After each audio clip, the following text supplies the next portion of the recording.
I had a math tutor who loved to talk in quotes, loved to communicate in quotes. For example, he gave us a difficult problem to solve, and if we wouldn't be able to solve it, he used to say, "Success is not an accident." And we would look confused. And he would say, "Are Baba, you have to put in effort, you have to sacrifice, and then only you will get success." So I had to listen to him say a lot of quotes, and those stuck in my mind. And I used always look for an opportunity to use them. So one day, after the exams were over and we got back our marks, I was elated to see I had the second highest marks in mathematics in my class. So I took the paper to my tutor. "Sir, I got second highest mark." He was not impressed. He said, "Son, do you know, nobody remembers the runners-up in a tournament." And again I was confused. He said, "Put in more effort to become number one." At that moment, it clicked, and I got a quote in my mind. "Sir, I put in effort without thinking about the outcome." He was shocked. He said, "How is this guy coming back with quotes?" So all he could muster was, You have changed." And then again, a quote hit me.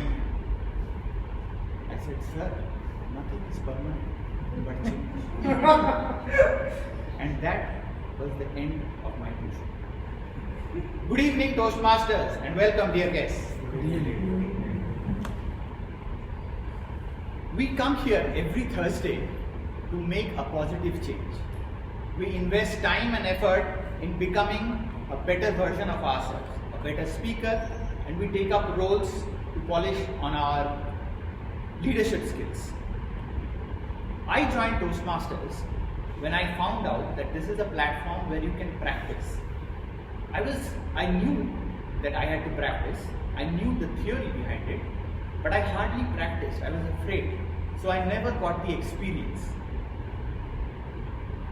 There is another experience I recently had, which drove home this quote: "Nothing is permanent but change," or as Buddha put it, the universal law of impermanence.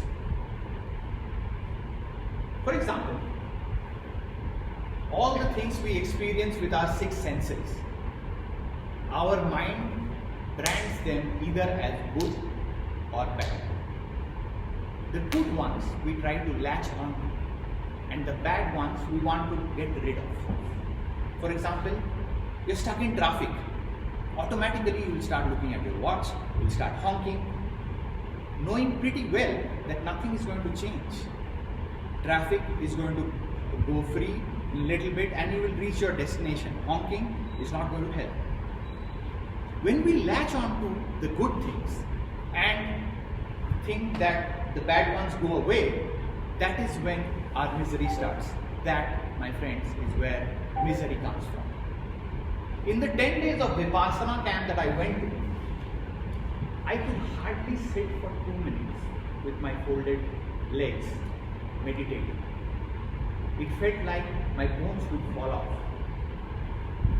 But by the 4th day, I was sitting for 30 minutes. And by the end of 10th day, I was sitting for multiple sessions of 1 hour. In Vipassana camp, we practiced to observe our feelings, observe the mind when they were stamping experiences as good and bad, and stay equanimous to them. Equanimous meaning we don't react to them, so that you are more pleasureful, you feel more happier.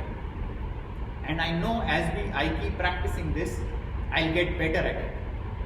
Because the first day when I was doing meditation and my legs were paining, by the 10th day I knew there was pain, but as I was not reacting, it just vanished.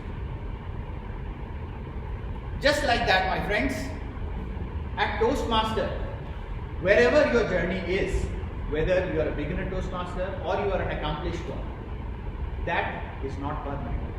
you can always improve upon that. And the power is in your hands to change it to the better level. With that thought, I open meeting 12:06.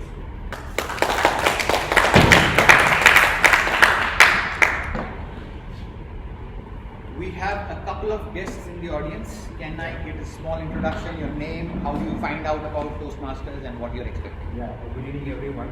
I am Maniraja. I am working for an apparel sourcing company based out of US.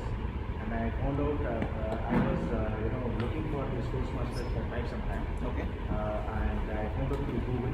And Sujan helped me. I don't know whether he's here. Yes, or not. right. So he helped me to get this application and all this. Okay. This is my son Aditya. He's in first year of engineering. Okay. So welcome Maniraja. Welcome Aditya. Would you like to say a couple of words? Good evening, everyone. Good evening. I'm doing my first year of engineering. I just came with my dad to see how it is. Okay. Welcome. Welcome. Any more guests we have in town? Okay. To take the meeting forward, I want to introduce the next Toastmaster. She has an amazing vocabulary. I'm always floored by the words she uses in her speech. So when I spoke to her about the theme, she said whenever she's stuck in a rut or she feels like things are circling around the same situations in life, she seeks change in travel. Travel rejuvenates her, and a bunch of other adjectives she used which I couldn't catch. But the one thing she doesn't want to change is confidence. That's the word of the day. Because confidence are very hard to find. And she says when you find one, latch on to them. With a thunderous round of applause, please welcome the Toastmaster of the day, Toastmaster Aranya.